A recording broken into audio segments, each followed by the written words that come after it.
Hi, you've reached Caitlin Park. You're probably thinking, Katie, you're always on your phone. Why you no answer my call?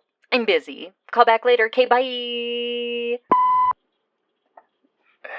Hey, Katie, it's Teo. Don't tell Mom I called, please.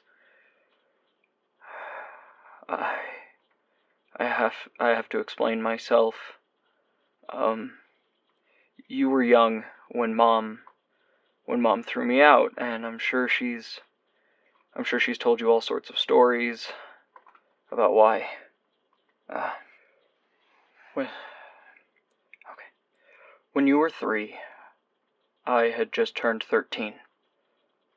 Mom took us to Joyful Mile for my birthday. It was a great time, riding rides, dragging you and Mom around. I bought you a cookie with my allowance. Mom said you couldn't eat it, so I threw a fit and ran off. I was just a kid. I hid near one of the roller coasters so that Mom wouldn't find me. I was watching the coaster operate, the car moving over the track, the people screaming with glee. Suddenly, my eyes hurt, really hurt, like something was squeezing them. I watched the roller coaster make a turn. I heard one of the supports snap. I heard screaming. I watched every one of the passengers crash into the concrete. It was terrifying, so I screamed. I ran to Mom and told her everyone was hurt, that the roller coaster had crashed. Then I turned around and it happened again, but this time the bodies were real. Mom decided I must have done something wrong, touched something I shouldn't have. I don't know. All I remember was she was mad at me. When the paramedics arrived, I tried to tell them that I saw everything happen twice, but they just assumed I was in shock. Mom told me to stop talking, trying to keep me out of trouble. Over the next few years, it got worse.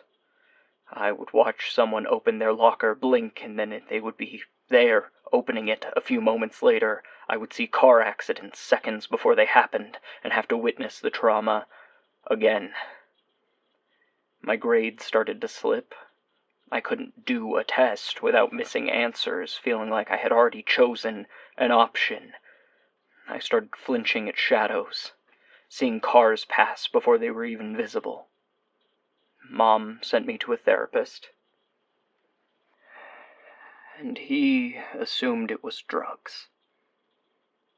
Mom just wouldn't listen to me, and my eyes hurt. They hurt so badly.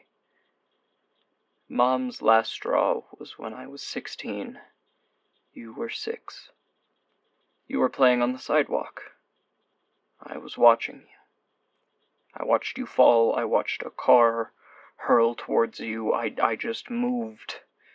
I had to assume it hadn't happened yet, but I couldn't see. I dove to catch you and threw you across the road out of the car's path. You were fine. You scraped your knee, but you were fine. The car swerved to not hit me.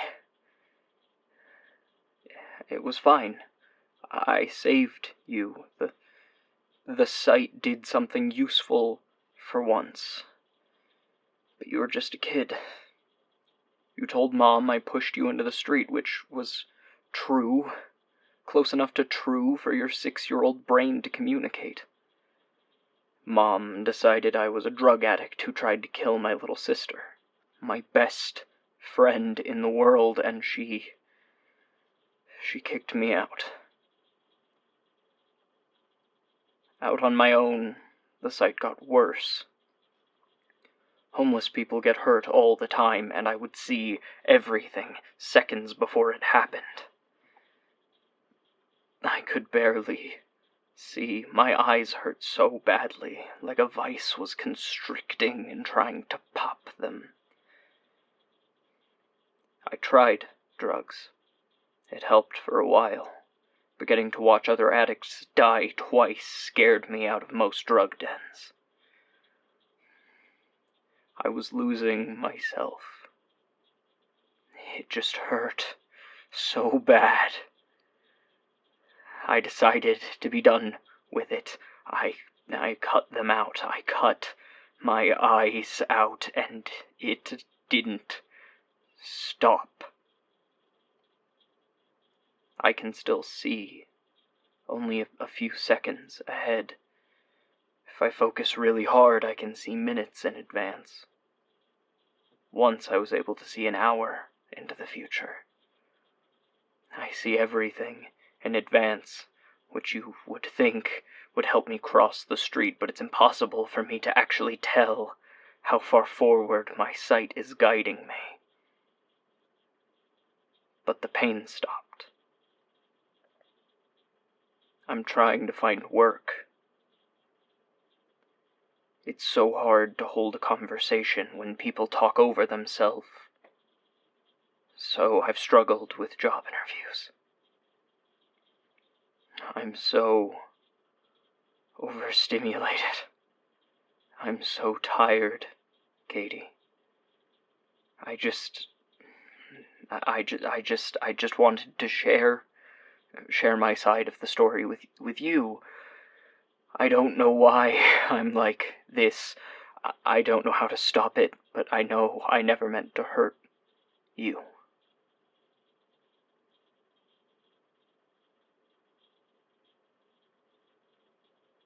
I hope you're doing well.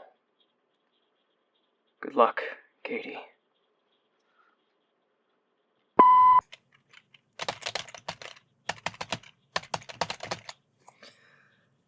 Oh, good.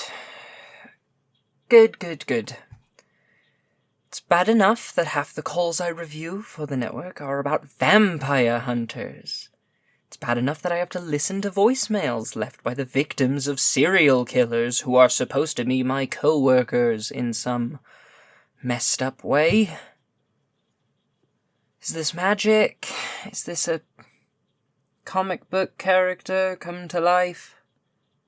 Like those nerds I follow on Tumblr who claim to have superpowers? God, I just want a normal call. I have to listen to these. I have to write reports on them. The network pays me for the information. But I think I'm losing my grip on reality. That, or this is all some nonsense to see what an agoraphobe does when put under extreme pressure for too long.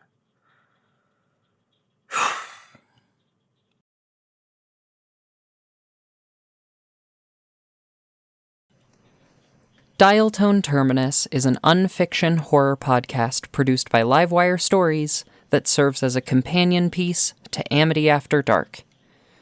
This show is written and produced by Gwen Fullman. The narrator for this episode was voiced by Gwen Fullman.